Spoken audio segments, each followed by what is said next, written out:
This video contains excerpts from an online workshop that the U.S. Asia Law Institute held in June 2020. The workshop participants were legal professionals or scholars from mainland China, Taiwan, and Japan, who were already broadly familiar with the United States criminal procedure and evidence rules. The presenters were experienced judges, defense counsel, former prosecutors, and law professors. The workshops were designed and led by U.S. Asia Law Institute Senior Research Scholar Ira Belkin, a former federal prosecutor.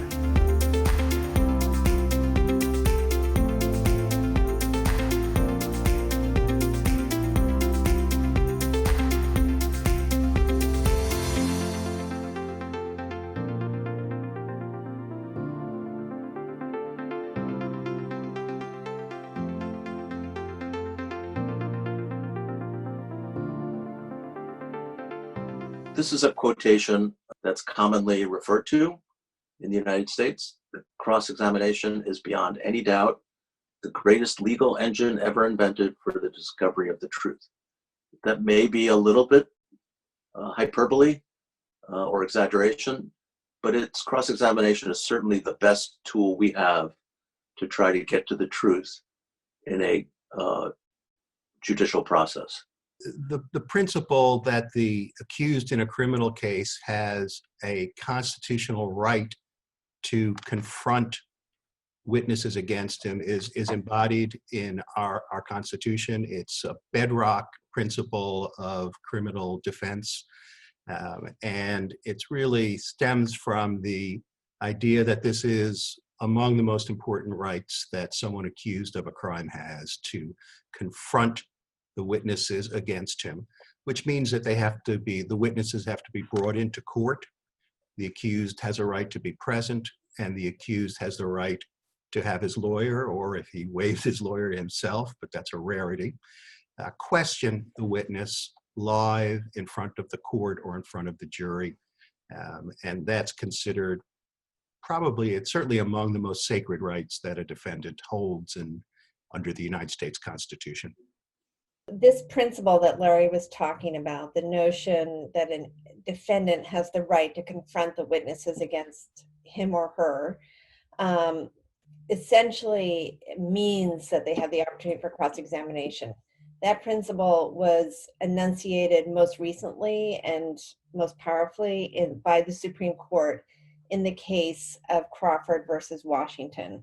It is the crux of the opportunity to confront the witnesses means the opportunity to question the witnesses and cross-examine the witnesses against you. That case involved a husband and wife, Michael and Sylvia, who had gone over to another man's house, Mr. Kenneth Lee, because they were upset and claimed that this man had attempted to rape Sylvia.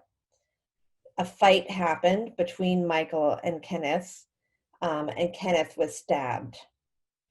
Michael was subsequently charged with assault and attempted murder, and his defense was that he had acted in self-defense, that in fact Kenneth had threatened him with a weapon in his hand, and he had only stabbed Kenneth to protect himself. Now, at the trial, Sylvia, his wife, could not be compelled to testify against him, because under Washington state law, no spouse, no husband or wife can be forced to testify against the other unless the spouse consents. So the prosecution used instead her recorded statement. She had been interviewed shortly after the incident by the police, and used that tape recorded statement against Michael at his trial. And they did so because in the statement, Sylvia said that she did not see a weapon in the hand of Mr. Kenneth Lee before her husband stabbed him. That statement was at odds and in contradiction with the statements by Michael, her husband, and so the prosecution claimed it defeated the self-defense claim that Michael was making, and was a basis for his conviction. Ultimately, the Supreme Court held that the use of that recorded statement was impermissible. It was an out-of-court statement, and Michael and his lawyer did not have the opportunity to cross-examine her at the time the statement was made, and therefore could not be used to convict him at a subsequent trial. And I think it's important to note that both Sylvia and Michael had given statements just following the incident to the police. So these statements were made to police officers. They were recorded with tape recording machines, and they were done shortly after the incident in question. As you can see from the facts of the Crawford case that Justine just laid out, it clearly implicated the rule against hearsay testimony. And this is another bedrock principle of evidence in the U.S. courts, is that hearsay is, generally speaking, not admissible, although there are many exceptions to that rule. But basically, hearsay is an out-of-court statement that a declarant has made, and any statement made out of court would be considered hearsay. And the problem with hearsay is you have someone on the witness stand who is not the declarant. In other words, the witness says, yes, I heard somebody else make this statement outside of this courtroom, and therefore the attorney for the defendant has no ability to examine and cross-examine the actual declarant of the statement. Instead, you can only cross-examine the person who heard the statement, and that's a very different thing. So the basic rule against hearsay is that that's not admissible. Someone can, generally speaking, not take the witness stand and say, I heard someone else make an important statement, assuming that you're trying to bring that statement in to prove the truth of what that outside the courtroom declarant said. That is, generally speaking, not permissible. The fundamental principle of having an opportunity to cross-examine the witness is not exclusively an American idea. It's also the principle as part of the Chinese criminal procedure law. And our trial systems are different, but I think the notion that there should be an opportunity to challenge the testimony of witnesses is common to both systems. The opportunity for cross-examination, for example, in a hearsay statement, is to test the reliability of the information being imparted. If someone is on the witness stand and says, someone else told me X, Y, Z, and assuming that the truth of that is of relevance to the trial, it is critical to be able to test the reliability of the declarant's statement, not the statement of the witness that it was said, but to test the actual person who made the statement to understand if it's reliable or not. Perhaps the out-of-court declarant was just repeating a rumor to the person on the witness stand. Now the person on the witness stand testifies to this, and it comes in as if it's true, but perhaps it was just a rumor. It had no factual basis. So the key is to allow the lawyer an opportunity to develop and challenge the accuracy of what the declarant of the statement said, rather than only cross-examine the person who heard the declarant make the statement. I just want to emphasize the word reliability, which could include credibility. Is the person telling the truth? Were they mistaken? Or as you said, are they just repeating a rumor? And if you don't have the person who made the statement in the courtroom, there's really no opportunity to find out. Exactly. It's an opportunity to test all of those things. It's to test whether the declarant is being truthful. Does the declarant have a motive to perhaps testify falsely? It's to be able to test, did the declarant have an opportunity to observe what he or she said he had observed?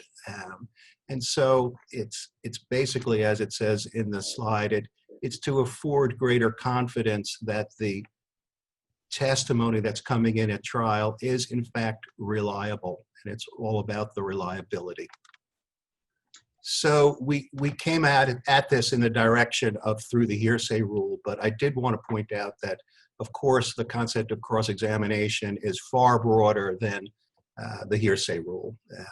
Cross-examination is critical even when the testimony being cross-examined has nothing to do with hearsay, even when an eyewitness is testifying in the courtroom to something he or she claims to have observed. The same issues of reliability, bias, accuracy, mistake, all those issues apply, even more so when it's an eyewitness who's giving testimony. So I just wanted to clarify that the cross-examination rule is far broader than just the hearsay context. So let's think about the facts of that case again. Remember, the wife had given a tape-recorded statement to the police.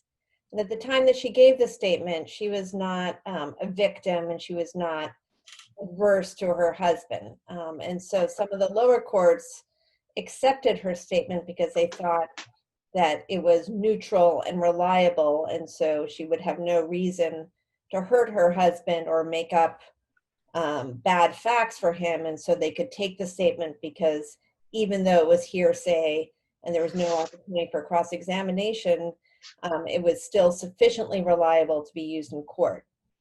But here are some ideas of what a lawyer for her husband might do or might question her about if they did have the opportunity for cross-examination. For example, we don't know, unless she's present in court, whether or not what the police questioned her about that day and what they recorded her saying was the complete record of her statement. What if following the recorded statement, she said, oh, now that I've calmed down, I actually remember more about this incident, and said additional facts which actually supported her husband's defense. What if a lawyer could ask her about where she was during this entire fight that was taking place in the house? Was she cowering in the doorway and peeking from around the side of a wall? Did she really see, as things happened so quickly, did she really have a good opportunity to observe what was in his hands when she claimed they were above him? This was obviously a very stressful and difficult event, a fight. Did she have her eyes closed? Was she so stressed and upset that she didn't really have a full opportunity to observe what was happening? Perhaps she doesn't have good vision and she wasn't wearing her glasses that night. Maybe she's actually really in love with Mr. Kenneth Lee and she was trying to protect him, and so she didn't tell the police the truth that night. And maybe she is actually trying to hurt her husband because he's an abusive husband and she wants to get a divorce. Who knows? Maybe the relevance of this is minimal because even though she didn't see a knife, maybe the relevant question is that Michael believed that he saw a knife, and that belief was in good faith. And if he told her at the time that he saw that, maybe a lawyer on cross-examination could draw that out of her, thereby supporting his defense, even if she didn't independently see a knife. So there's many things that a lawyer acting on behalf of Michael could question her about if she was present in court, to put the statements that she made, the recorded statement, in context and make it perhaps not as powerful as it might at first seem. While cross-examination is a very important right and fundamental to our system and perceived, and in the Constitution, a right that's given to the accused, to the defendant, ultimately its benefits are not unique to the defendant. It's not just something that helps the accused. It's something that gives confidence to the outcome of any court proceeding, even if at the end of the day, all the attempts to discredit or impeach or put in context a statement are unsuccessful. At the end of the day, then the trier of fact, the jury, the judge, will know that they can rely on that statement because it's been tested.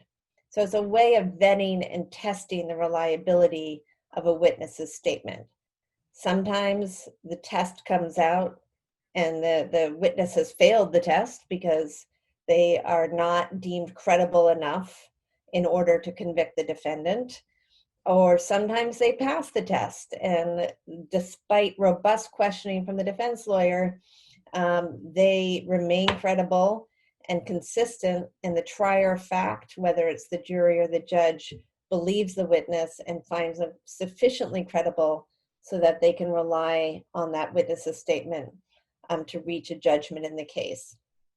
So really, it's not just about giving the defendant a right, which is obviously, it is very much about that. But beyond that, it's also about making sure that the fact-finding process yields an outcome that is reliable and one that everyone who participates in the system can have confidence in. The key principle to understand on the scope of cross-examination is the judge really is in charge. And frankly, the rules have some ambiguity to them, and it's up to the judge to assure that the cross-examination is proper, is not for some purpose of embarrassment or some irrelevant purpose. And that power of the judge is embodied right in this rule that we're looking at in this slide. And this is Federal Rule of Evidence 611, which lays out the mode and order of examining witnesses and presenting evidence. And this is the rule that specifically gives the court, which means the judge, the authority, the ability to control all examination of witnesses in court. And this is the source of the judge's power to sustain objections to questions that the judge believes are irrelevant or designed to harass or to embarrass the witness or for any improper purpose. That's the way the witness is protected, is by the judge's ability to curtail the scope of cross-examination. So there are several rules that you see on this slide governing the scope and the type of questioning that can be used in cross-examination. We start with the scope of cross-examination, and according to the rule, cross-examination should not go beyond the subject matter of the direct examination and questions about the witness's credibility. So we start with that sort of basic principle that on cross-examination, you're allowed to ask about any subject that was asked about on direct examination, and you're allowed to test the credibility of the witness. Now, sometimes cross-examination goes beyond those areas, and then it's all up to the judge to decide, and that's the last portion of that provision there. The court may allow inquiry into additional matters as if on direct examination. In other words, if the lawyer cross-examining the witnesses wants to go beyond the subject matter of what was inquired of on direct examination, the judge can allow it. It saves a lot of time, and usually the judge does allow it. The alternative to not allowing a lawyer to go beyond the scope of the direct would be that lawyer would have to recall the witness later on in the trial when that witness's client is presenting its case to the jury. So in a criminal case, of course, the government goes first. It has the burden of proof. And the cross-examination is conducted in the context of the government's presenting of its case. Typically, if a defense lawyer wants to go into new areas on cross-examination, even though it's the government's case, the judge will typically allow it because it's a time saver, and it avoids the problem of the defense having to recall the witness back to the stand in the defense portion of the case. So there is quite a bit of flexibility there. As far as the types of questions that are permitted, this is the fundamental difference between direct examination and cross-examination, is the use of leading questions. In direct examination, you are generally speaking not permitted to use leading questions. The idea is that since you're calling the witness should be required to tell the story in his or her own words. So the lawyer's questions should be open-ended, and the lawyer shouldn't be putting words in the witness's mouth when it's the lawyer who called the witness and assuming it's a friendly witness to that side. The contrary situation is on cross-examination. Typically, in cross-examination, it's a more hostile or adversarial relationship between the lawyer who's questioning and the witness. And so in that scenario, the rules loosen and the lawyer is allowed to use leading questions. In fact, leading questions are really the fundamental base of cross-examination, is the use of leading questions. You don't always use leading questions, but most of the time you do. And that is your way of confronting the witness and trying to get the witness to acknowledge or admit facts that the witness may not be inclined to admit. And one of the tools that the lawyer has is the use of leading questions, questions which do suggest the answer and ask for more of a yes or no. Leading questions are generally not permitted on direct. It does say there's an exception there, except as necessary to develop the witness's testimony. That's things like background. You can ask some leading questions just to kind of get the ball rolling on your direct examination. But on cross-examination, as it says here, you are allowed to ask leading questions. And also, and this is another kind of an exception to the rule, if a lawyer calls a party who is hostile to his position, then this rule about open-ended questions goes away and the lawyer is allowed to lead the witness. And again, this is all based on the concept that if the witness is friendly to the lawyer on the friendly side of the case, they should have to tell the story in their own words and the lawyer shouldn't be able to put the words in the witness's mouth. But if the witness is more hostile or in some way not as aligned with the lawyer, then the lawyer is permitted to ask leading questions. Remember, both the prosecution and the defense have the right to cross-examine whatever witness comes to court. So objections are used by both sides in a case. And objections can be made during direct testimony, during cross-examination, at any point during the witness's testimony. There are objections filed or stated in court by the lawyers. And really what the objection is designed to do is to ask the judge to control the line of questioning, to rule on whether or not the way the question was asked was proper. So the first item on the slide is relevance, and that just means, is this question an appropriate subject and relates to the issue that's out on trial or the subject of the proceedings? What that is, what's relevant in a particular case, you'd think it would be obvious, but can be the subject of enormous dispute.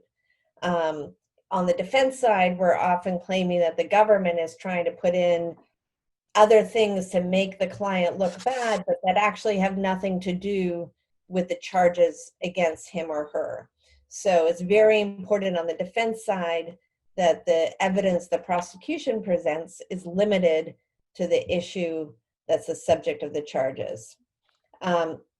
Asked and answered simply means you can't keep repeating the same question. You can't keep coming back to the same question you've already asked to get it repeated many times, maybe in an effort to sway the jury or badger the witness into answering it differently. Hearsay, we've talked a lot about already, but obviously there could be questions designed even if it's in an underhanded or slightly roundabout way, designed by the questioner to have the witness talk about, for example, a conversation they had with someone. What did he tell you that day?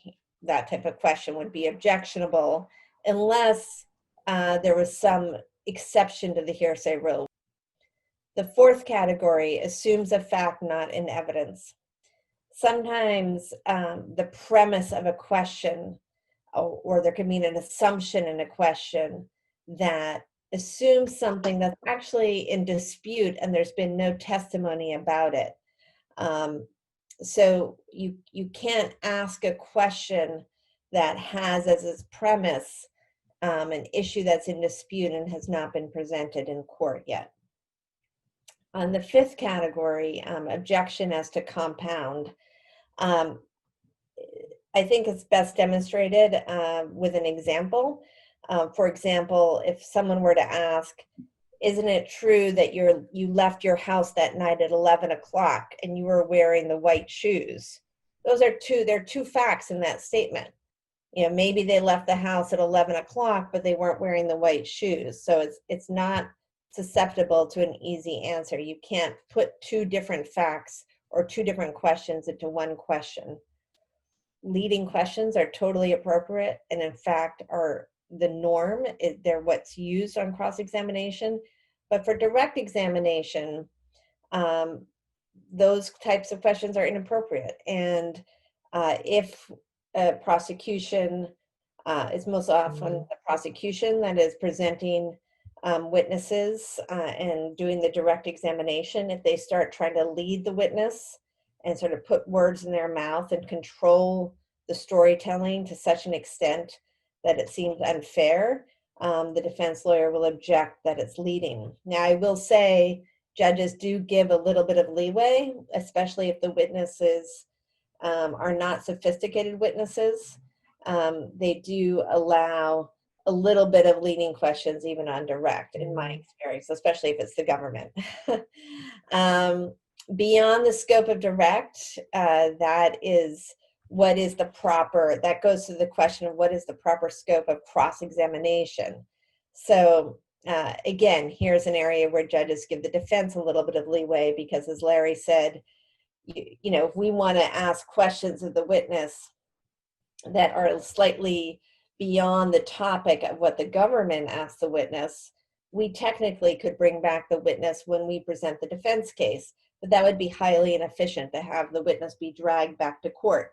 So the judge will generally let a defense lawyer, as long as the questions are relevant and proper, otherwise go somewhat beyond the scope of direct in the interest of efficiency.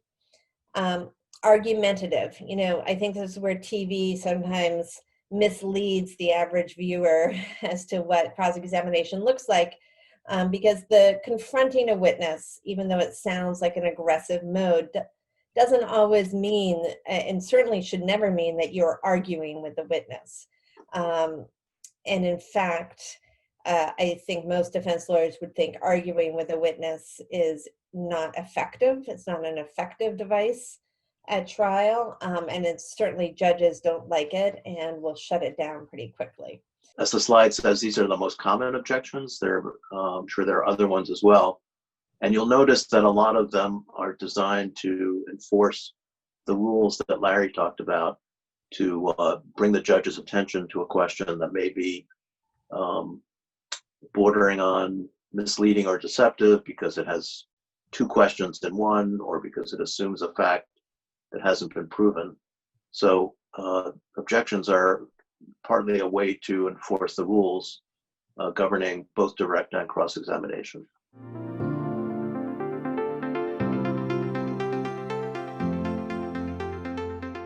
I have to say, in my own experience, I've never actually had a child testify in any proceeding that I have done, nor have I had a person with intellectual disabilities. So I'll answer it with just general principles, which is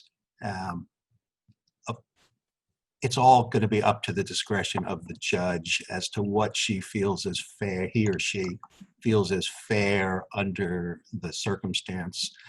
First of all, a witness has to have a certain minimum mental capacity in order to qualify as a witness. In other words, if someone had a disability or was so young that they couldn't even be trusted to be able to relay information at all, there would be some earlier determination as to whether this person could even be a witness in a case. But assuming that they pass that test, I think any judge, from my experience, would loosen the rules for children or those with an intellectual disability to make it easier for them to testify, but to try not to loosen it so far that it was really the lawyer who was testifying and not the witness. So the judge would have to weigh, balance those factors of making it easier for the witness to testify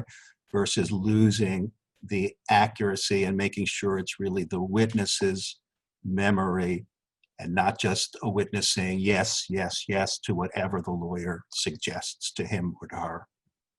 Your approach and style and form of questioning as to each witness will vary depending on the kind of witness you're cross-examining. So obviously, if you do have a vulnerable victim, your approach to questioning that person will be very different than if it's a police officer.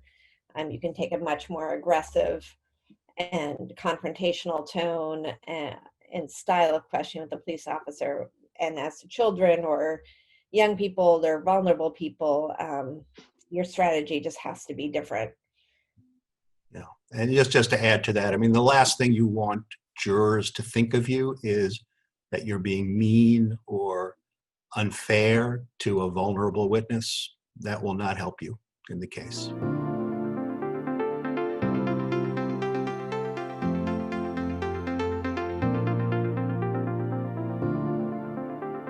It's often said that you can't ask a question that you don't know the answer to, but I think that's an overstatement of the principle.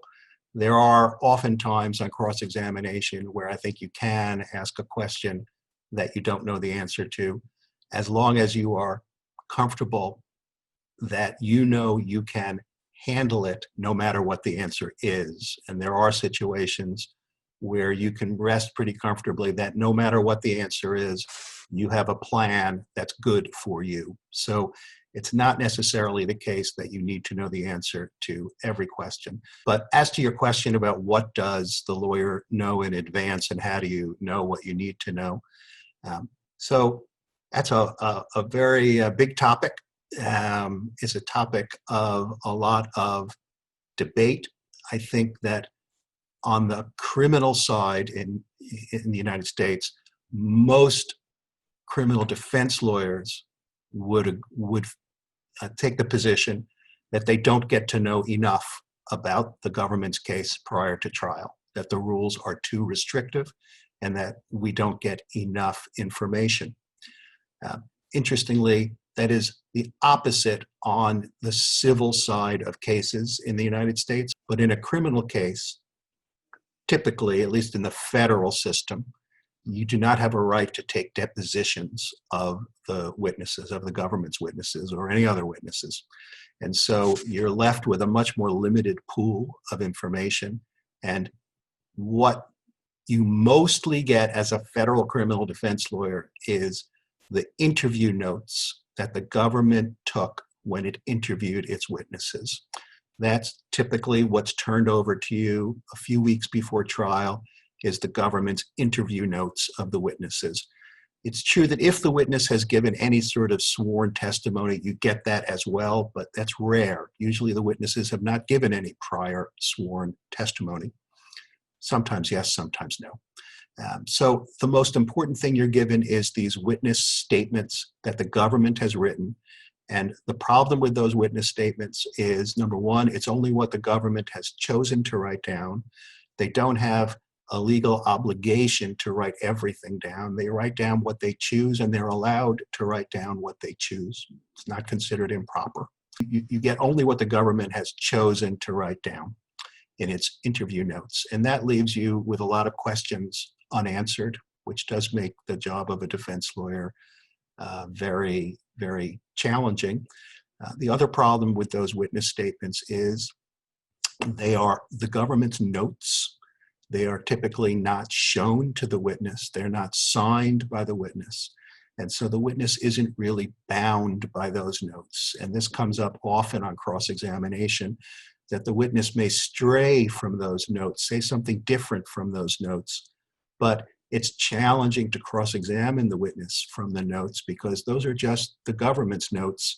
They're not the witness's own words, and they haven't been approved by the witness. So there's a gap between the government's notes and what the witness can say on the witness stand.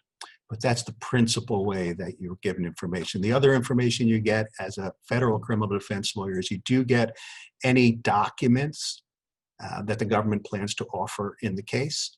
You have to be given that before the trial starts. If there are any tape recordings that they're going to use, you have to be given that as well.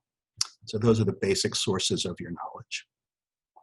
That emphasizes the fact that we feel on the defense side, we don't get enough information in the federal system, emphasizes the importance of defense counsel doing their own investigation as well, and trying to get either statements that or conduct that the witness may have engaged in that is not specific to the government's investigation, but can somehow be used by the defense lawyer to show the jury that the person is not credible, is not reliable, has conducted themselves in ways that would be offensive or upsetting to a jury, and therefore, bolster the defense claim that this person should not be relied upon.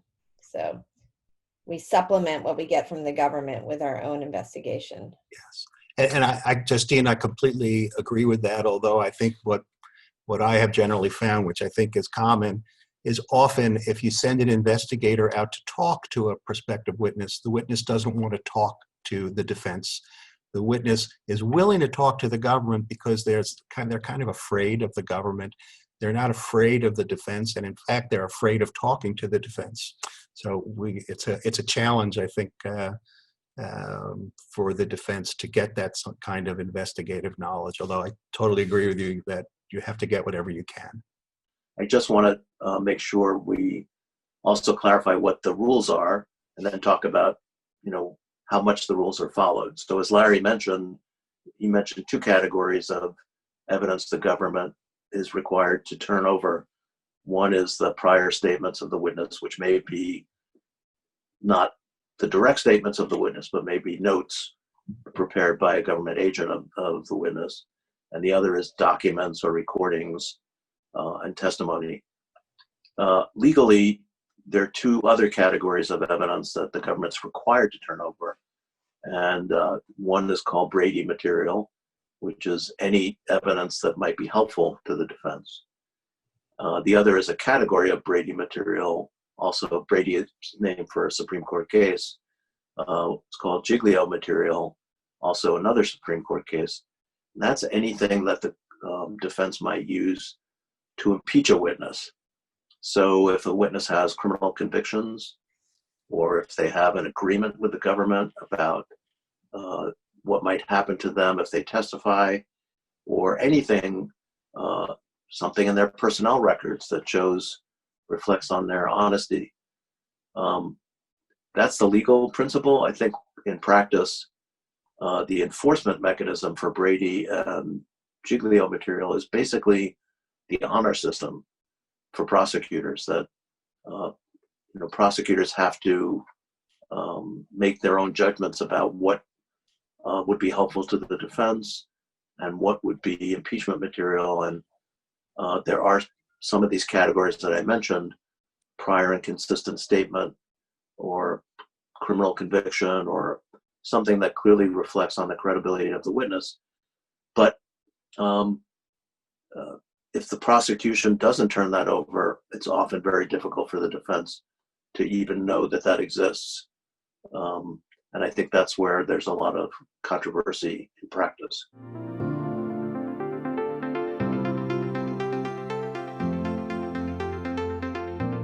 in my experience, judges, of course, have the right to ask questions here. And some judges allow jurors to pose questions. I have seen that, although it's not common. I think it's a helpful practice.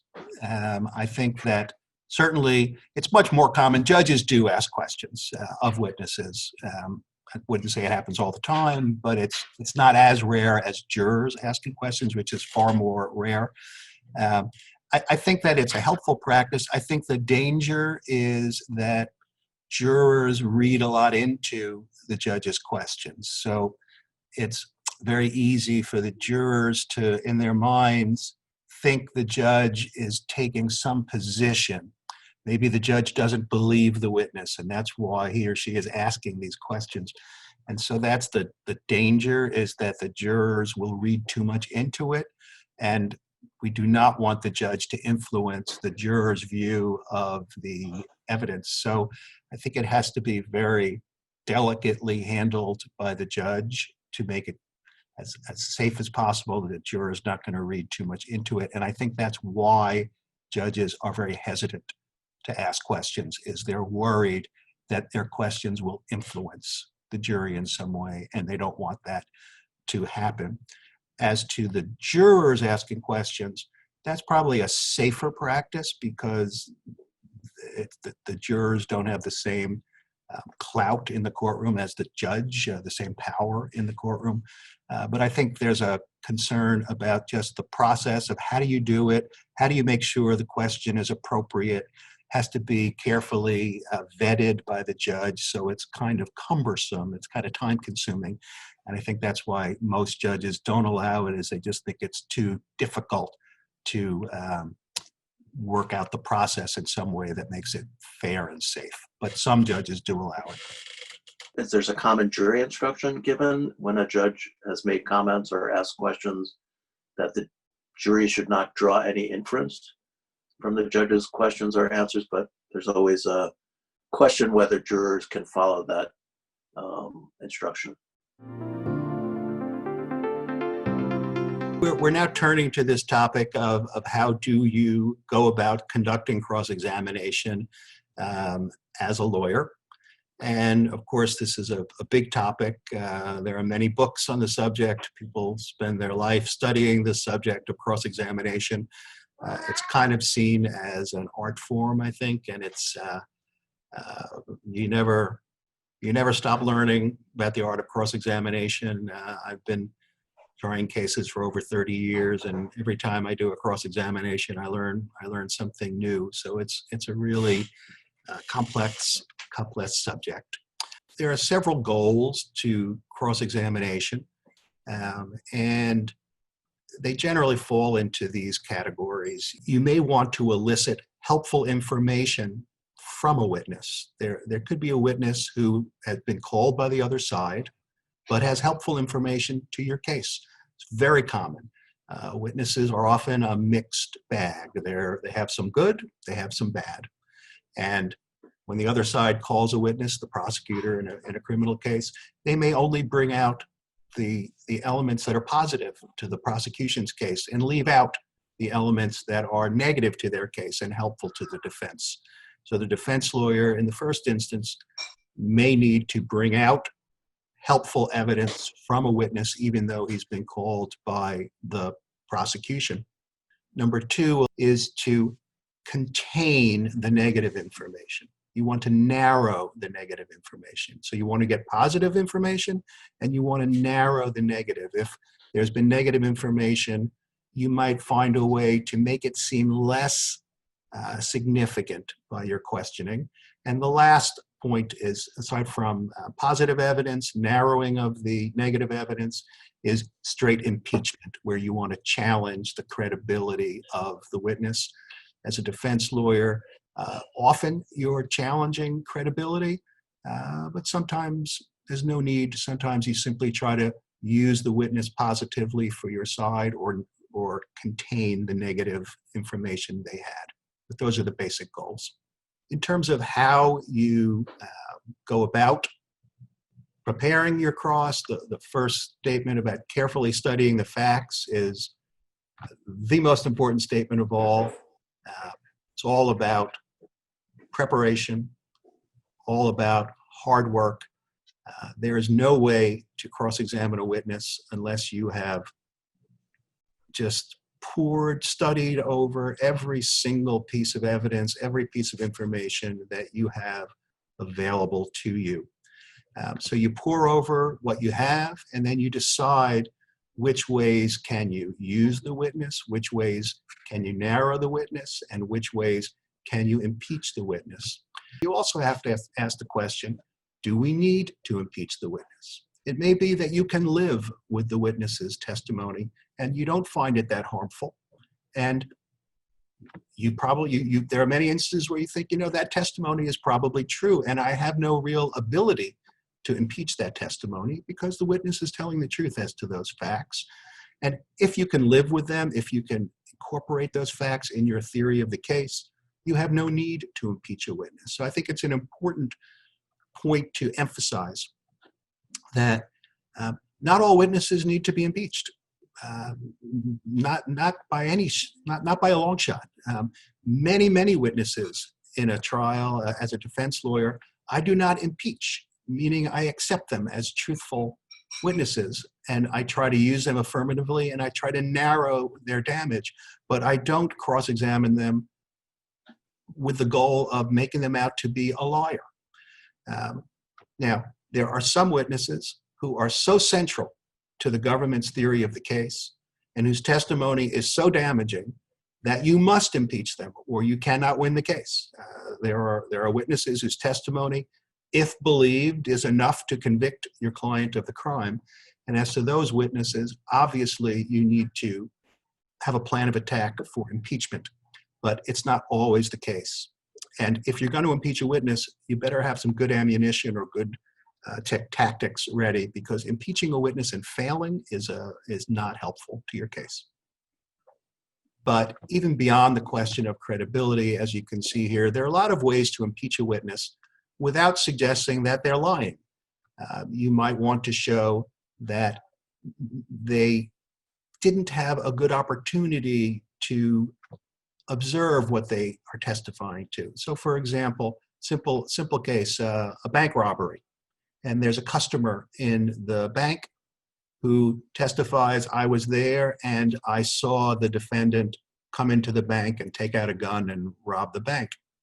You have a basic question there of the ability of the witness to identify accurately the defendant. And it could well be that the witness is not a liar. The witness is well-meaning, thinks that he or she is telling the truth, but didn't have a good ability to really observe the defendant. And maybe it all happened in a matter of seconds. Maybe the witness was on the other side of the bank. Maybe the witness didn't have a clear view of the bank robber. There were things in between the witness and the bank robber. So all of those types of factors have nothing to do with credibility, but they have to do with reliability of the witness's testimony. And there are many times when what you want to focus on as a cross-examiner is the question of reliability of what they're saying. They may be recounting a conversation from years ago that was not all that important.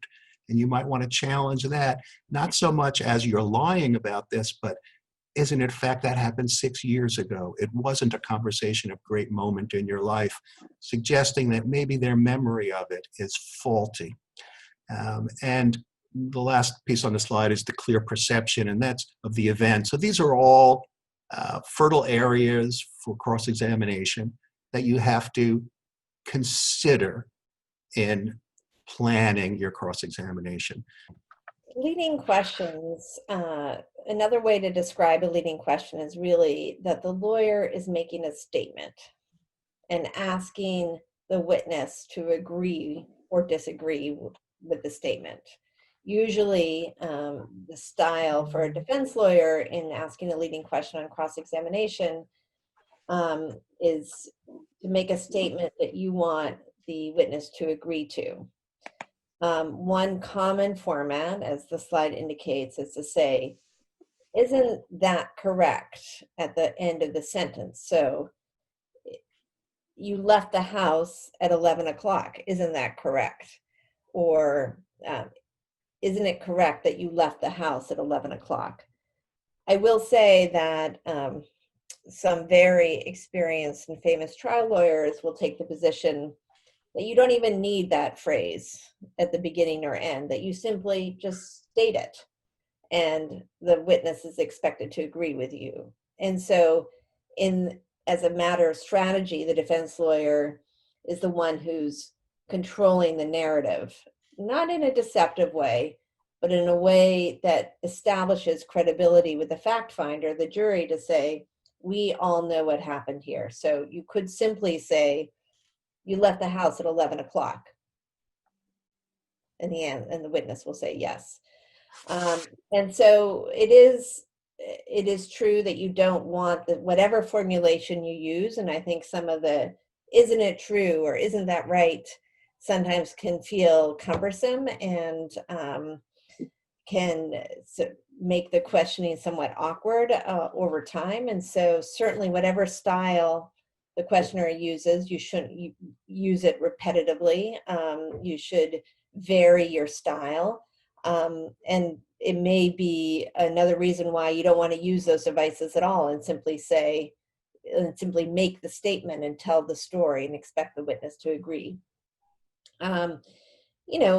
Often witnesses are not cooperative on cross-examination. So witnesses may interrupt the question, may not answer the question, may be evasive, try to answer a different question, or answer, well, it depends, or what do you mean by this? Ask a question back.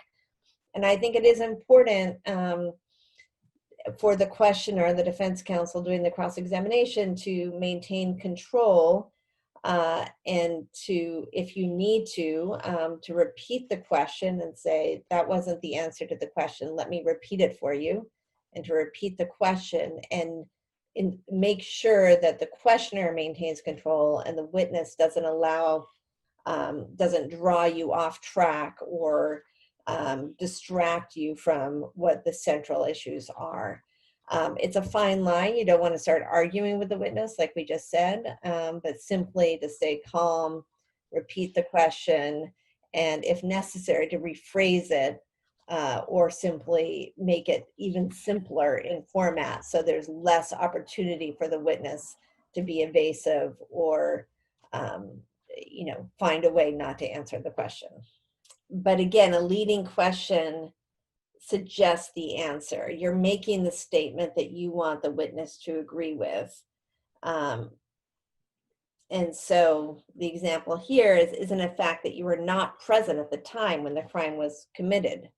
You say, in fact, you were a mile away sitting in your living room, correct? You were watching television, correct? You didn't observe what actually happened when XYZ took place.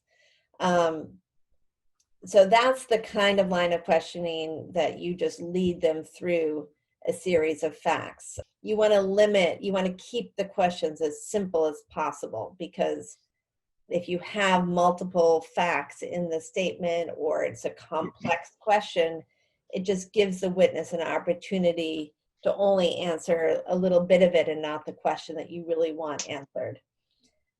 Again, if you're the party calling the witness, and sometimes on the defense we call witnesses, most often, certainly in the prosecution, you can only ask open-ended questions. And what that means is, so tell me what happened that day and what happened next.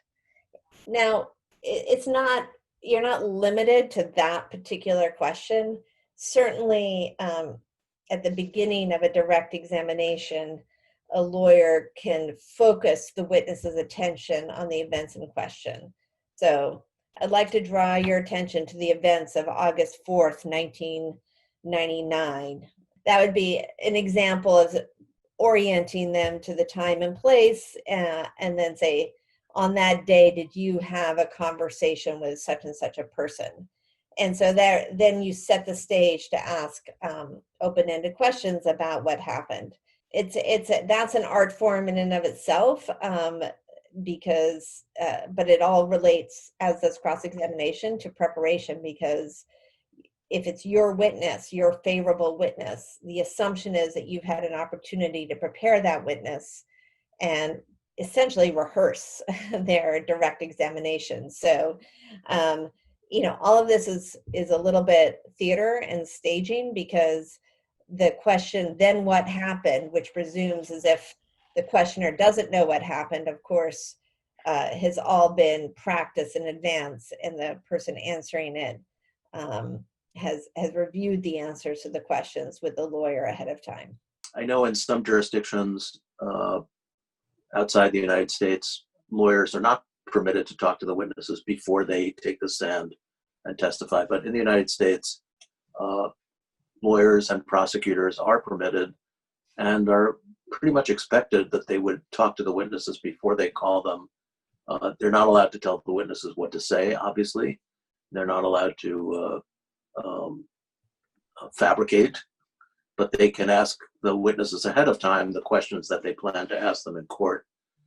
And the conversations that the lawyers or prosecutors have with their witnesses can be asked about on cross-examination to ensure that the prosecutors or the lawyers have not told the witnesses what to say.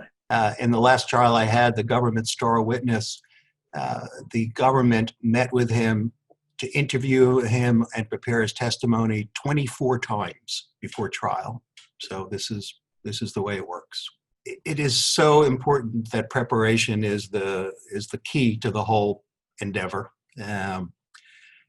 I just, before I cross-examine an important witness, I really will have spent just days preparing for it, because, as we say in the first bullet point here, you are confronting a witness who wants you to fail. And that is why cross-examination is so difficult. And of course, there are different types of witnesses, but we're assuming here if there is a key witness against you who wants the outcome to be negative for your client, that witness will do everything in his or her power to fight you. And if you're trying to prove that a witness is a liar, you can bet that witness will fight you every step of the way on anything that would suggest that conclusion.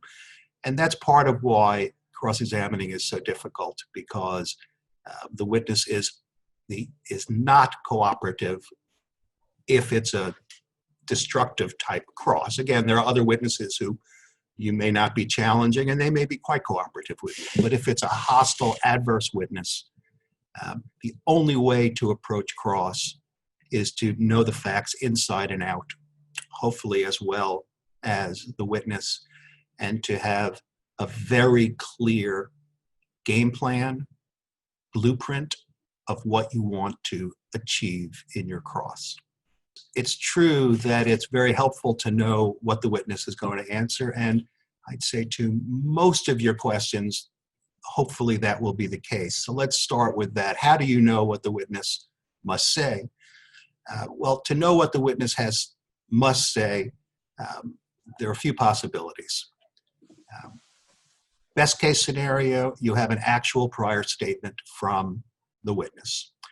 If the witness has given some prior testimony under oath, that's the golden weapon that you have. If a witness has previously testified under oath to something, you can pretty much count on that the witness will either say it again, or if the witness doesn't, that you can impeach the witness with the prior sworn testimony and get what you need. So that's the best case scenario.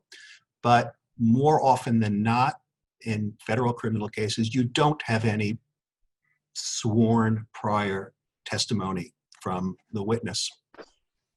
Often you have these government interview reports, which I talked about earlier, which are not actual statements of the witness. They're notes from the government, and the rules governing their use are very complicated.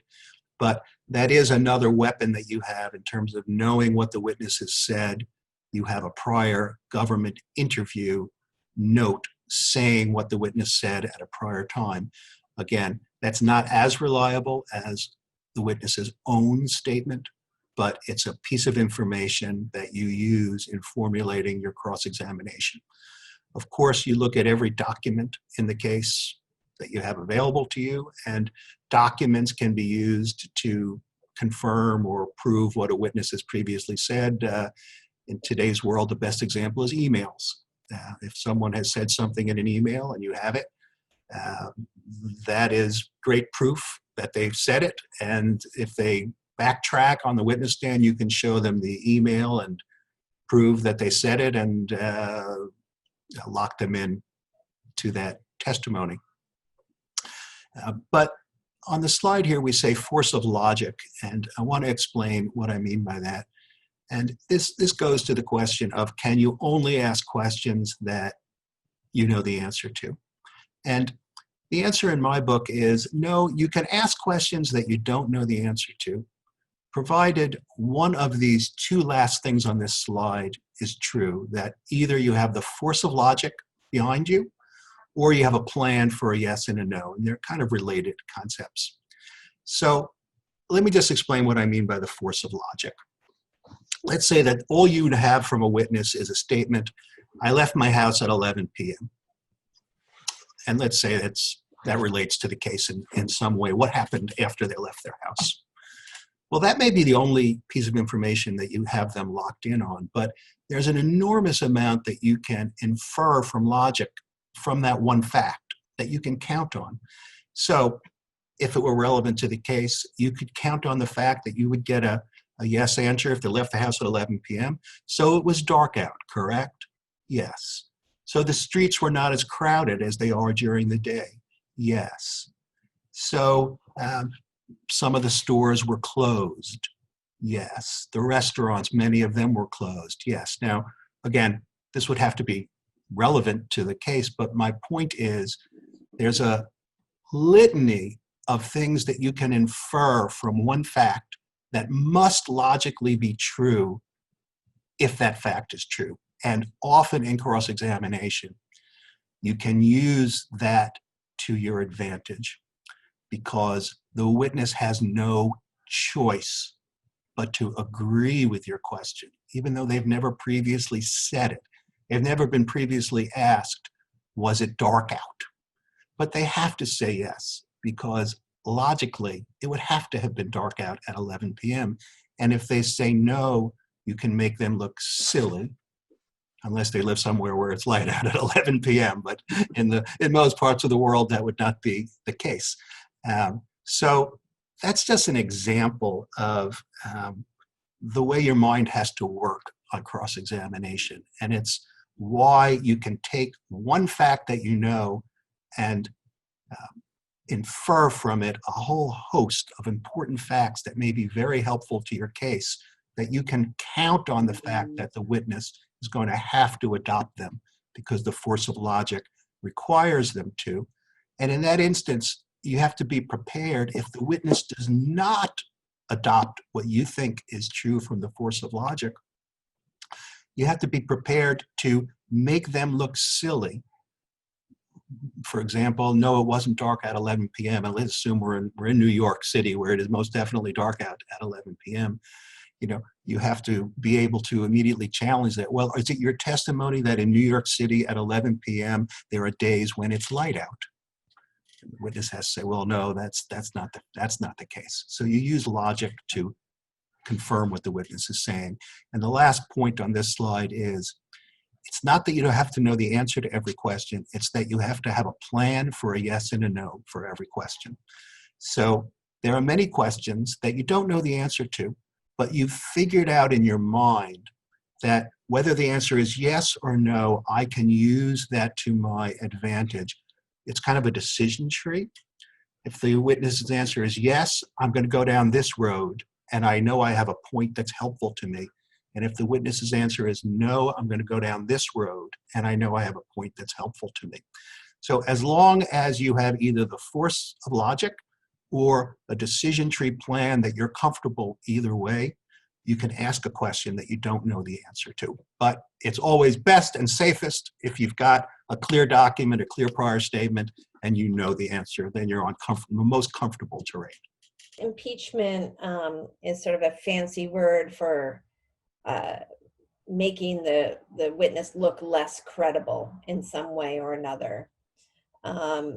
One way to do that is by suggesting that the witness is biased somehow, that they have some ulterior motive, some hostility against the defendant that would give them a motive to lie, to make up something that wasn't true. For example, maybe they've had a long rivalry, a workplace rivalry with the defendant and wants the defendant's job when the case is over, which will pay the witness a lot more money than the current job they have. In that situation, they have a self-interest which may lead them to exaggerate or make the defendant look worse so that their own self-interest is advanced. The second category, lack of ability to observe or to know. When we talked about the Crawford case, we suggested maybe the wife didn't have the opportunity to observe what was in the victim's hand, whether there was something in the victim's hand. But this issue also comes up not just with eyewitness testimony or the ability to observe events, but with respect to knowledge, right? Many of the trials that take place in our country in federal court are white collar trials. So and those trials come down to the question of knowledge and intent. Did the defendant intend to commit fraud, or did they simply make an innocent mistake? Did they have bad faith, or did they act in good faith? Or did they know or have full understanding that a fraud was being committed in the workplace and participate in that fraud, or were they unwitting participants in the fraud? And so you may, on cross-examination, be questioning a witness, cross-examining a witness to establish that your client didn't have full knowledge. So for example, you may be saying, isn't it true that you never sent that memorandum to my client, Mr. Smith? Isn't it true that you never CC'd Mr. Smith on any of the emails that you sent to the boss? Isn't it true that Mr. Smith was never at any of the meetings that you had concerning the subject matter? You're using the witness helpfully in that circumstance to limit how much your client knew.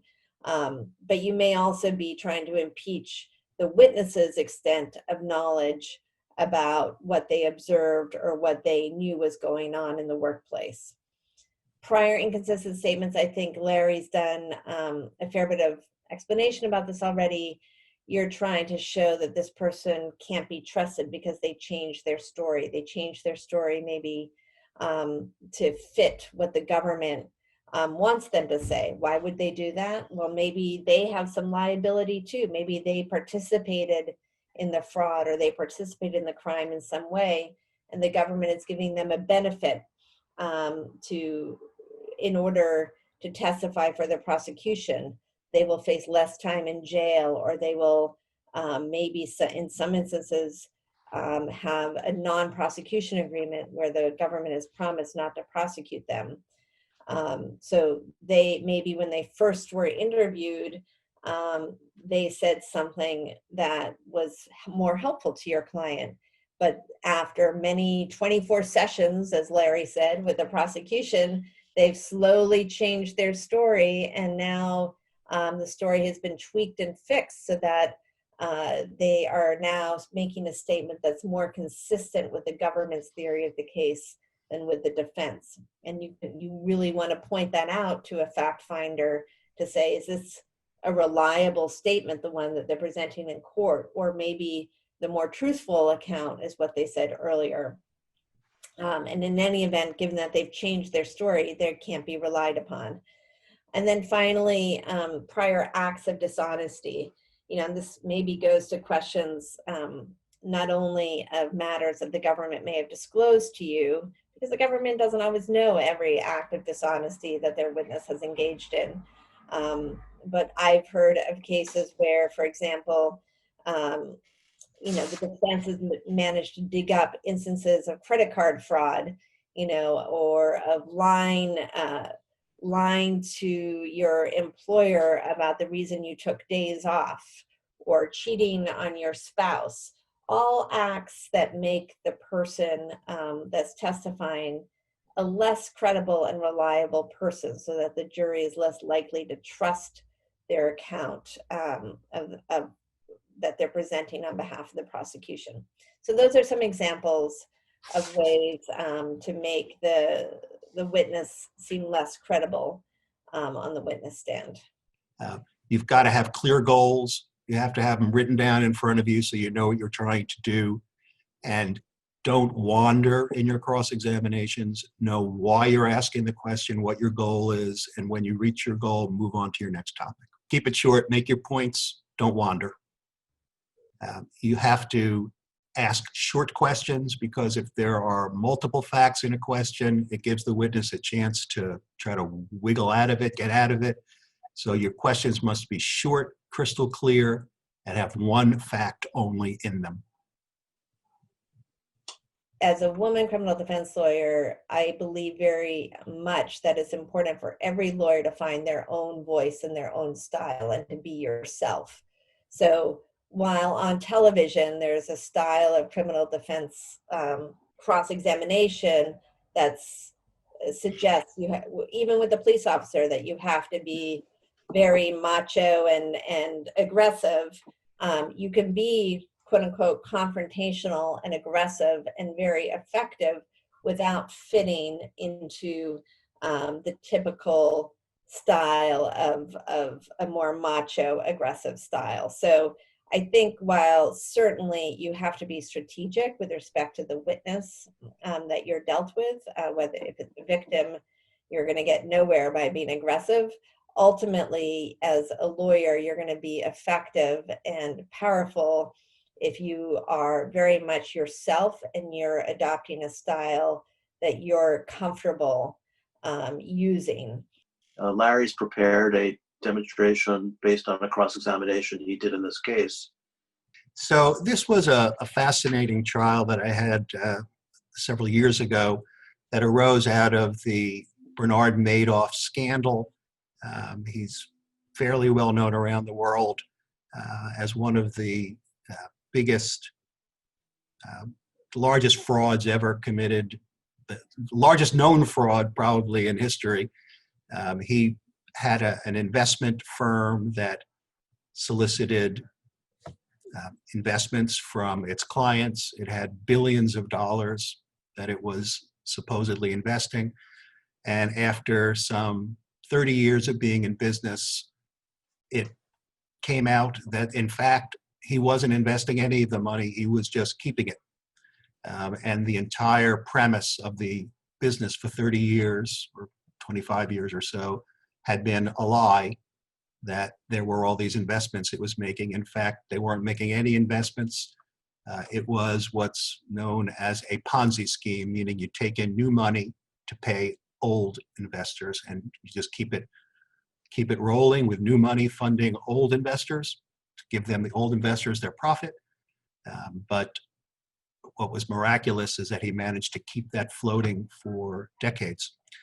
The trial, when Bernard Madoff was discovered, when it was disclosed that it was all a fraud, he pled guilty, and he got 150 years in prison as his sentence, so he's still in prison. But a couple of years later, the government charged several employees who worked for him with participating in the fraud. And the trial that I did was actually of 5 employees of different levels within the organization. My client was a computer programmer who worked on the programs that were used to carry out the fraud. And the question at the trial was a very narrow but critical one, which was, did he know that the computer work he was doing was being used to commit a fraud, or did he think that it was an honest business?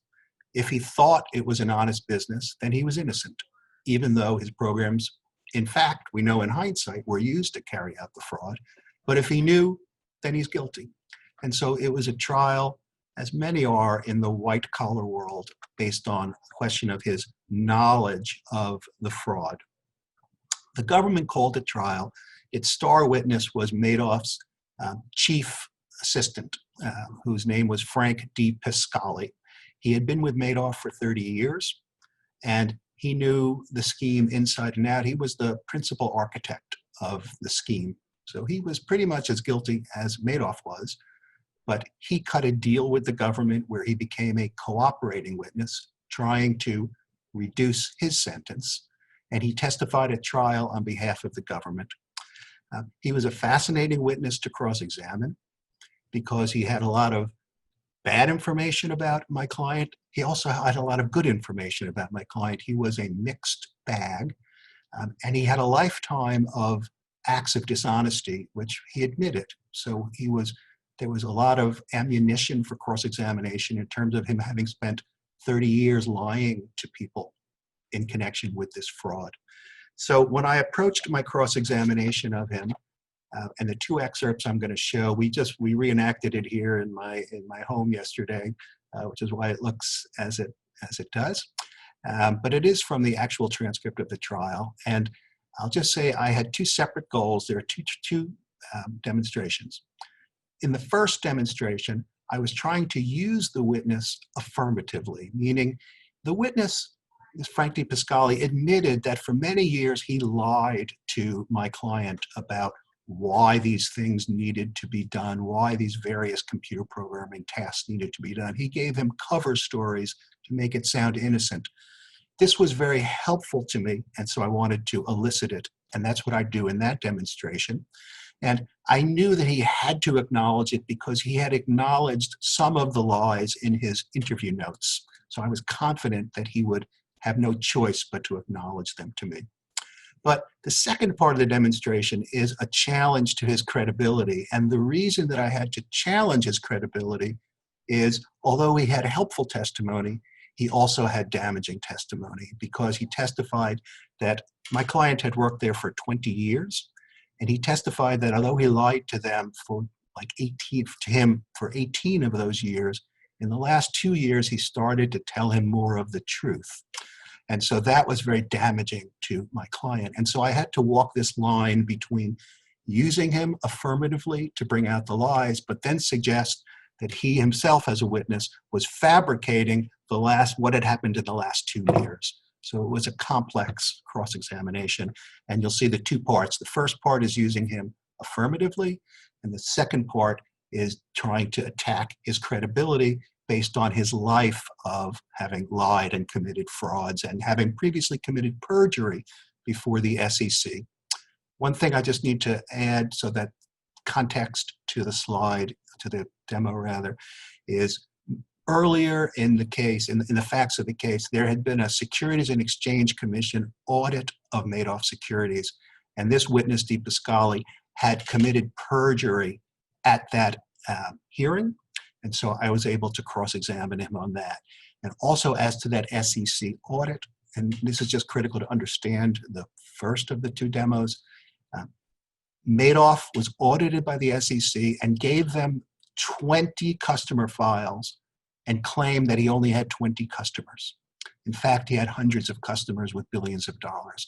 So they lied to the SEC, and the programmer, my client, was asked to create records for only 20 clients rather than all the clients. And the question was, did he know that that was lying to the SEC or did he not?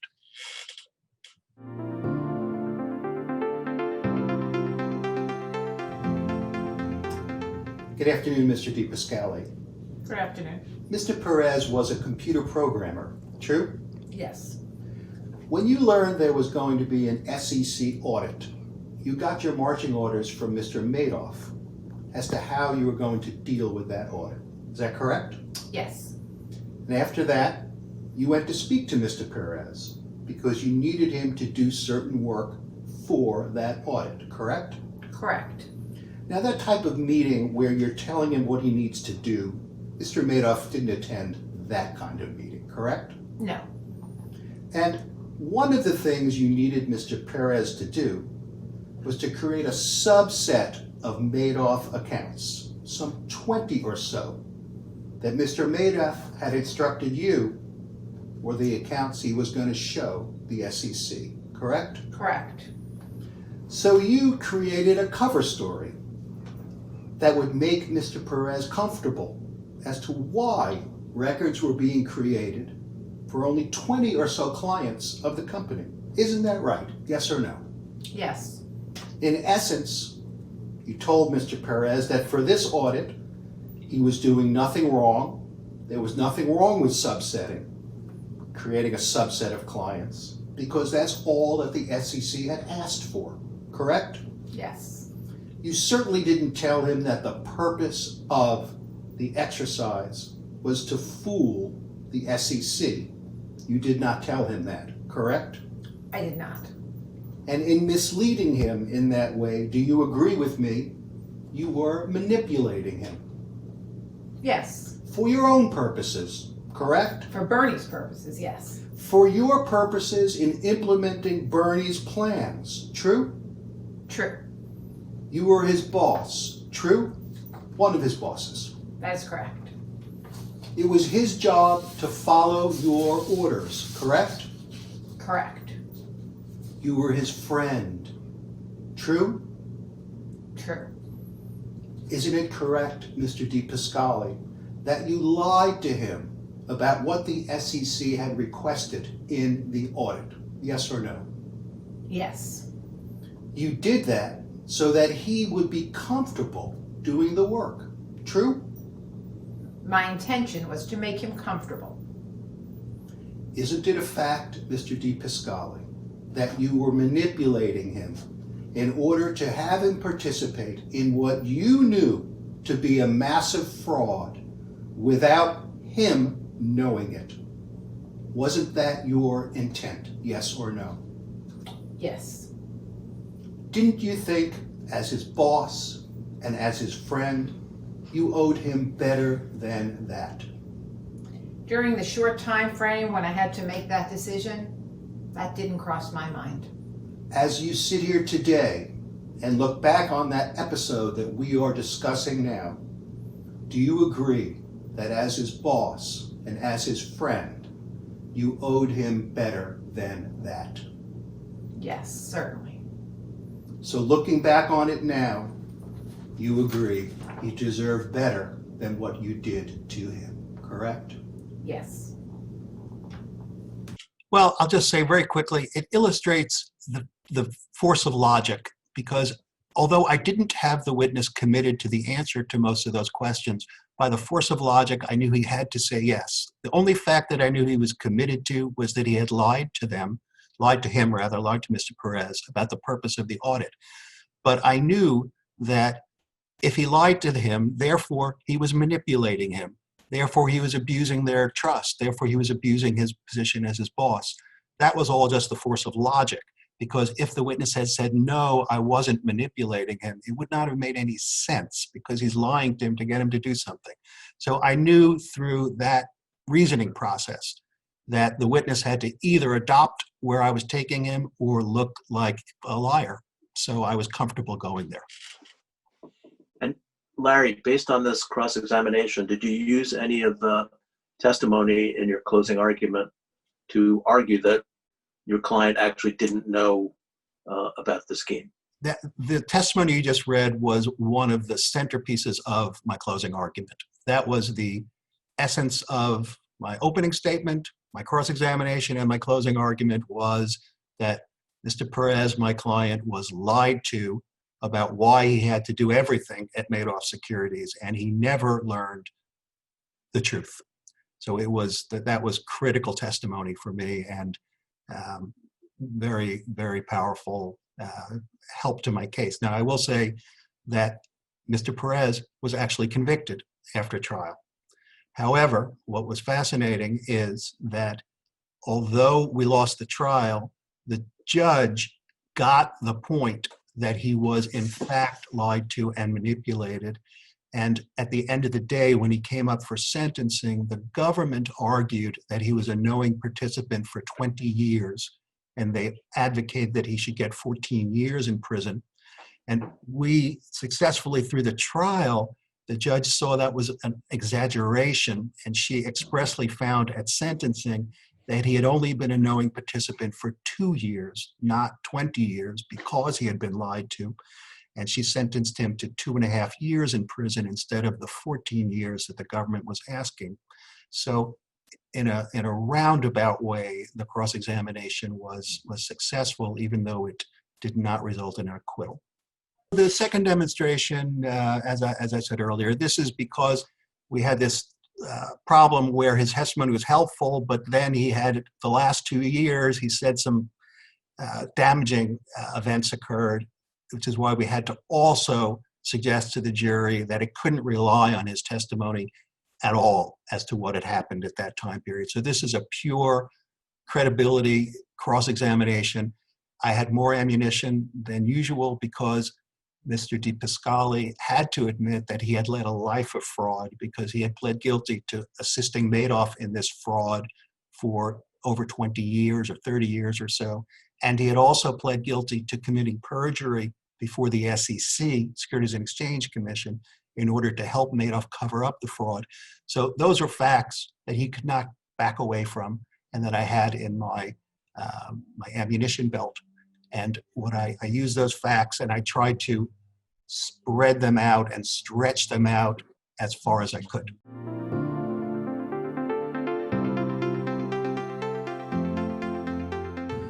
Would you agree with me, Mr. DePascali, that during the course of your 30 years at Madoff Securities, many individuals placed their trust in you, correct? That is correct.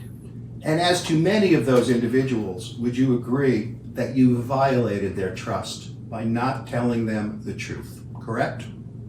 That is correct. In fact, you did that on virtually a daily basis for 30 years. True? Yes. Do you agree with me that your track record for trustworthiness is not so good? As it pertains to clients, I agree. Well, the clients aren't the only individuals whose trust you violated.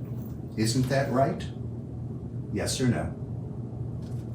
I can't think of a situation where I did violate someone other than a client's trust. Not sure. As you sit here today, you can't think of another situation in your 30 years at Madoff Securities where you violated the trust of an individual other than a client. Is that your testimony to this jury? Not at the moment. Well, would you agree with me, just by way of example, that when you committed perjury before the SEC, you violated the trust of the attorneys taking that testimony? True? I do agree with that. When you lied to regulators on a regular basis in your capacity as a Madoff Securities employee, you violated their trust. True? I agree with that. When you lied to Madoff employees, do you feel you violated their trust? I do. As you sit here today, do you consider yourself to be an honest man? As I sit here today, I undoubtedly consider myself to be an honest man. And is that because you've undergone some kind of moral transformation? Yes or no? Yes. Could you pinpoint for us, as best you can, when, what date, what time did you undergo that moral transformation? Can you pinpoint it? I cannot. Now, you started your testimony here today by taking an oath. Do you recall that? I do. The oath was to the effect, do you swear or affirm to tell the truth, the whole truth, and nothing but the truth, so help you God? Do you recall that? I do remember that. Is that oath important to you? Yes, it is. Is it a sacred duty in your mind? Yes, it is. Would you be willing to violate that oath in this courtroom if you felt it was in your best interest to do that? No. Am I correct, Mr. DePascali, that you have not always felt that way about the oath. True? That is correct. Is it fair to say that before this moral transformation that you just mentioned, things like oaths didn't mean anything to you, correct? Yes. In fact, during that time period, you were willing to violate the oath if it served your purposes. Yes. True? Now, I'd like to direct your attention to January 26th, 2006. Do you recall what that day was? No. Would you accept my representation? That was the day that you committed perjury before the SEC. That meeting was in that time frame, so yes. Now, before that SEC testimony began, you were administered an oath as well, correct? I was.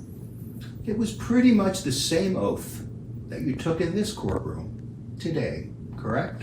Yes.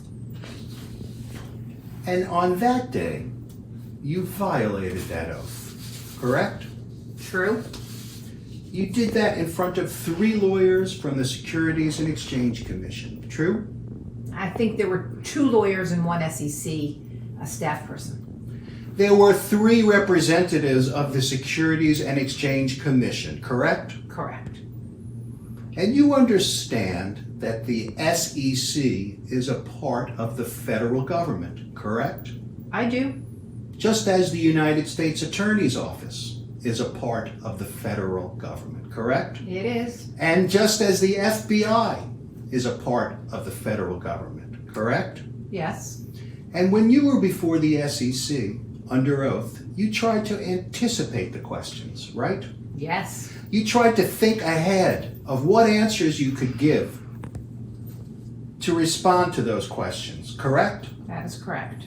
You basically practiced your lies, true? Yes. You did that so that you would appear to be sincere, correct? Yes. So you would appear to be honest, correct? Yes. You would appear to be telling the truth, the whole truth, and nothing but the truth, correct? Correct. But in fact, your testimony was entirely false, true? Correct. You were completely dishonest, true? Yes. You were not forthright at all. To most of their questions. Do you agree that the commission of perjury before the SEC was a very serious crime? I do. How did it feel to commit perjury before the SEC? It did not feel wonderful. Were you scared? Somewhat. Did you try to create the impression in the room that you were not scared, but that you were calm and had absolutely nothing to be nervous about? I might have tried to give that impression, yes. Isn't it a fact that you tried to give that impression because that would make it more likely that you would be successful in persuading them that you were actually telling the truth when you were not, correct? Yes. Am I correct, sir, that you prepared for your commission of perjury that day? True? Yes. You talked it over with Mr. Madoff. True? Among others, yes. All that was to further your goal of deceiving them, correct? It was. To throw them off the trail of the truth, correct? It was. All so that the fraud in which you were a major participant would go undetected, correct? Yes. So that the scam could continue, true? Yes. So that you could continue making money from the scam, true? Partially, yes. No further questions. It is a good illustration of the use of the force of logic for your questions, and for that you really can ask questions that you don't actually know the answer to because there's no good answer for the witness. So when I asked him questions like, did you have a moral transformation? I didn't care what his answer was because I had a plan either way. If he said he didn't have a moral transformation, well, well, then he's completely cooked because he's still a liar. But if he claimed he did have a moral transformation, I knew that I could attack that as just not believable after a life of that much lying. So there were a number of questions where I didn't know the answer, but I knew I couldn't lose. For example, how did it feel to commit perjury to the SEC? I had no prior statement as to how it felt to commit perjury to the SEC, but I knew in my mind that there was no good answer for him. If he said it felt fine, well, then he's just a kind of sociopath who doesn't even care if he's lying. And if he said it was a problem for him, then I knew that I was going to go the other route, was to show that even though it was a problem for him, he was able to be an actor and pretend he was calm, cool, and collected. And so I had a path either way. And I was drawing the parallel that, of course, this is what he's doing in front of this jury, is inside his mind, he has his own agenda, he has his own fears, he has his own motivations, but he's making it appear to this jury that he's calm, cool, collected, and truthful, just as he had done at the SEC. Did you use this portion of the cross-examination in your closing argument, and if so, how? Yeah, of course, I did use it. It was a powerful part of the cross-examination, and I used it again to argue that as to those aspects of his testimony that were damaging to my client, that he could not be relied on, that he couldn't be believed, that his testimony certainly wasn't believable beyond a reasonable doubt, because he had led this life of lies, because he lied to regulators, customers, employees, because he committed perjury before the SEC, and because he was a professional liar. He was practiced at it, he was gifted at it. And so the jury had to see him as a gifted liar. Okay, so I will just say for those listening that the cross-examination is obviously much longer than the two excerpts that we played. But I think it was a full day. It was an entire day of cross. Yeah, but these two excerpts are excellent examples of the two principles or two types of cross-examination we were talking about. One, eliciting helpful information that you're going to use to support your theory of the case. And then the second, impeachment or attacking the credibility of the witness to argue that the jury or the judge should not believe the witness.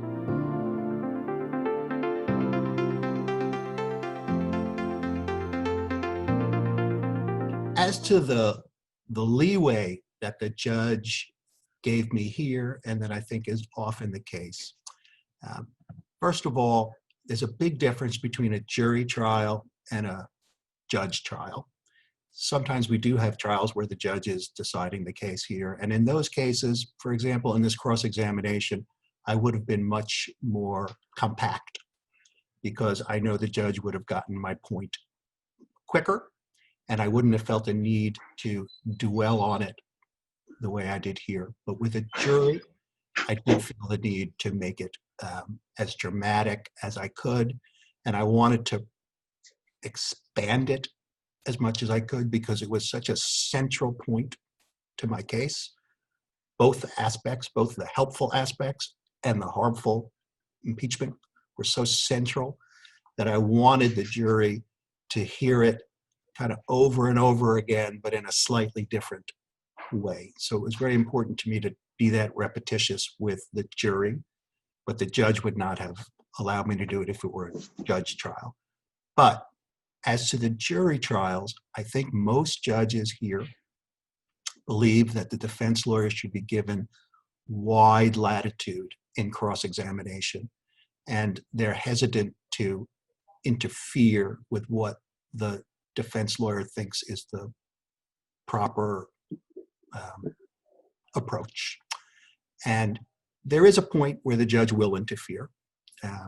The government objects, and sometimes the judge will sustain it. So you can't go too overboard. But I think generally the mindset of the judge is to allow the defense lawyer a fair amount of leeway in cross-examining before a jury.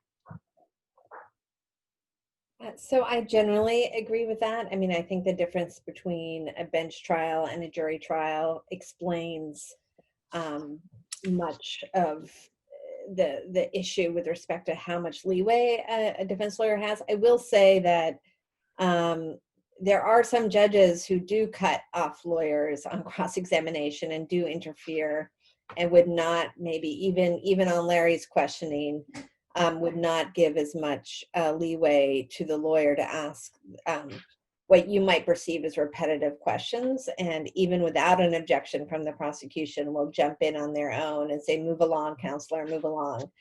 It really depends on the judge. It depends on how they perceive the trial going. It depends, on all sorts of things that are sort of hard to quantify. But judges do interfere, and in fact, look. But the issue is that if they interfere too much and they limit the scope of questioning, on appeal, the defense will complain that the judge violated their right to confront the witnesses, that they violated the confrontation clause. And so, that goes back to sort of the first principle that we discussed at the outset, that we have a right, the defense has a right to confront the witnesses against them. And if you're somehow hampered in your questioning, limited in your questioning, either on the topics you're allowed to question about or the extent to which you're allowed to question, then you may have a claim that you were somehow denied your right to confront your witnesses against you. So it varies really courtroom to courtroom. Yeah, but it's part of the reason why, as a defense lawyer, you need to know your judge. You need to know the judge's reputation, and some judges are much more flexible in what they'll allow than others. And in terms of this cross-examination, this was actually a wonderful judge in the Southern District of New York, but number one, this trial went on for 5 months. So by the time I was doing this cross-examination, I knew her practices inside and out. And I knew she was a judge who did not interfere with a defense lawyer's cross-examination. She took a very laid-back approach to that particular issue. So if it had been a different judge, I wouldn't have wanted to try the judge's patience if I knew that the judge was more likely to cut me off. I would have cut myself off first to avoid looking bad in front of the jury. We all like to think of ourselves as logical decision makers, that we only use our reason to make decisions, and other people maybe are swayed by emotion. But in fact, all of us are swayed both by logic and emotion. So of course we didn't have the direct examination, but I imagine if we saw the direct examination, you would see the witness admit that he committed perjury to the SEC and admit that he participated in 30 years of fraud, and he would do so in a very dry manner. So the facts would come out, but they wouldn't have very much emotional impact. And so part of what the cross-examination does is to really get the jury to understand in a not just a cerebral way, but in a visceral way, to really understand in their gut that the person they're being asked to believe is a lifelong liar. And you can know that intellectually, but not be swayed by it as much as if you feel it emotionally. And so I think the effectiveness of a cross-examination that Larry demonstrated it really drives the point home. Second point I want to make is, because it's a demonstration and not a video of the actual testimony, you're not seeing the reaction of the witness to Larry's questions. And I know that we sometimes, you can draw different inferences from the demeanor of a witness, but there is a certain dynamic of an actual trial where you see how the witness answers the questions of the prosecutor, and you see how the witness answers the questions of the defense lawyer. And from the transcript, it appears that Mr. DePasquale was a very well-prepared witness and didn't fight too much on admitting bad things that he had done. But often that comes across in the actual testimony And I believe, well, it's hard to know, that jurors and sometimes judges reach judgments about the credibility of witnesses in part by how they handle these questions. So while it's true, we can put the objective facts in front of the jury or the judge. Yes, this person committed perjury, and yes, they lied for many years. But as we mentioned in one of the earlier sessions, the rules of evidence in the United States are for a dynamic process. And it's through that live testimony that people form important impressions. And just the last point, in this case,